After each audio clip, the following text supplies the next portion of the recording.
नमस्कार मंडळी, तर मी आहे पूनम आणि तुम्ही सर्वजण कसे आहात तेही सांगा आणि माझ्या ब्लॉग पूर्ण पाहिल्याशिवाय जाऊ पण नका. आता मी खूप दिवसांनी ब्लॉगिंग केली. खूप दिवसांनी म्हणजे एवढे पण नाही, पण मी असा विचार केला की तुम्ही विसरला असता, कारण की आपण काही एवढे फेमस नाही येतो. 2-4 फॉलोअर्स येतं तेवढेच. तर मग त्या 2-4 फॉलोअर्ससाठीच मी ब्लॉगिंग बनवते, कारण माझ्यासाठी खूप इम्पॉर्टंट आहेत भाई माझे ब्लॉग बघतायत म्हणजेच. त्याच्यानंतर बघा, आता चला स्टार्टिंग करू. इकडं मी सकाळ सकाळ इडली बनवून घेतली होती नाश्त्याला आणि चटणी पण बनवलेली नारळाची. त्याच्यानंतर इडली चटणी बनवली आणि मस्त असं खाऊन घेतलं.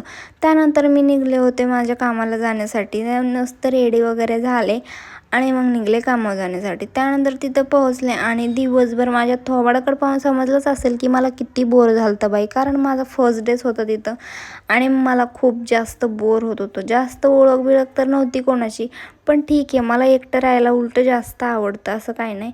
पण तरी पण बोर होत होतं मला, कारण काही काम नव्हतं दिलं. पण मी बोर होत होतो तरी पण स्वतःहून काम मागितलं नाही की मला काही काम द्या करायला म्हणून, कारण माझं असं आहे 1-2 दिवसच भेटतात जॉबवरती नवीन नवीन असल्यावर बसायला, तर मग कशाला सोडायच्यात. नंतर असं पण ते शिव्या देऊ देऊ काम करून घेतातच, हे की नाही.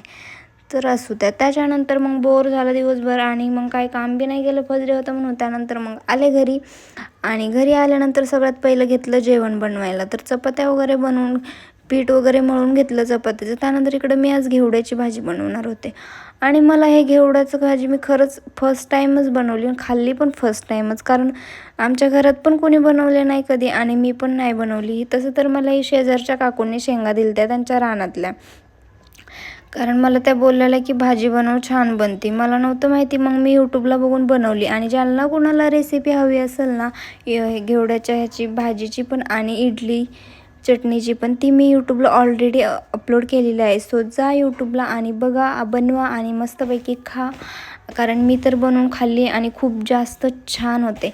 त्यानंतर मग मी भाजी पण बनवून घेतली बघू शकता आणि इकडं चपात्या पण बनवून घेतलं एकदम भारताच्या नकाशासारख्याच, कारण आपल्याला गोल गरीत येत नाही ता, म्हणून भारताच्या नकाशासारख्याच. आणि माझी चपाती असली आहे ना बाई, कॅमेरा लावला की फुगतच नाही आणि कॅमेरा बंद केला ना की एवढी फुगते ना, तुम्ही विचार पण नाही करू शकत, एवढी फुगते. आता तुम्ही म्हणता खोटं बोलती, तर मी अजिबात खोटं नाही बोलत आहे, ही रिअल परिस्थिती आहे बाई. मी जेव्हा पण कॅमेरा लावते माझी चपाती फुगत नाही, काय माहिती कसला ॲटिट्यूड दाखवते एवढी. त्याच्यानंतर इकडं भाजी पण झालती बरं का, बघू शकता किती छान मस्तपैकी तरी बिरी आलती. त्याच्यानंतर मी ताट सजवलं होतं, पण मी दाखवायचंच विसरले, कारण मला ते ताट बघून कंट्रोल नाही झालं आणि मी डायरेक्ट गपागप खायला सुरू केलं. त्यानंतर खाऊन घेतलं आणि मग काम पण आवरून घेतलं. चला तर मंडळी, मग बाय बाय.